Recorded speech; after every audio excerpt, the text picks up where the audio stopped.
तर राम राम मित्रांनो.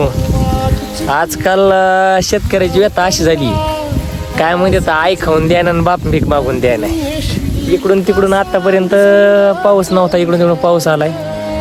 इतकी तुम्हाला सांगतो डोक्याच्या वरून आज बाजरी चालली आणि पोटऱ्यात आली. आता हे बघा कणसं लागले ना, चांगल्यापैकी कणस आहेत बरं का. झालं काय काय तर चांगली निसली, पण आपण बघू शकता. आणि तुम्हाला सांगतो आता खायचा का असे मला तोंडात जाईन. आता याला मस्तपैकी दाना पिणं आज लागेल.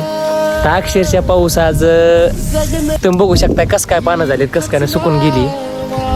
तर आज शेतकऱ्याची खूप म्हणजे खूप बिकट परिस्थिती आहे. सांगू शकत पण नाहीत आणि बोलू शकत पण नाहीत, कारण की पाऊस येतोय बी आणि नुसता नादी लावलाय बरं का.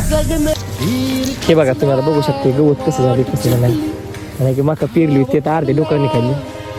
मग ते उगाच म्हणतात ना, यायचं नाही आणि जळून द्यायचं नाही, धडपोटात जाऊन द्यायचं नाही. अवघड आहे आजकाल शेतकऱ्याची व्यथा.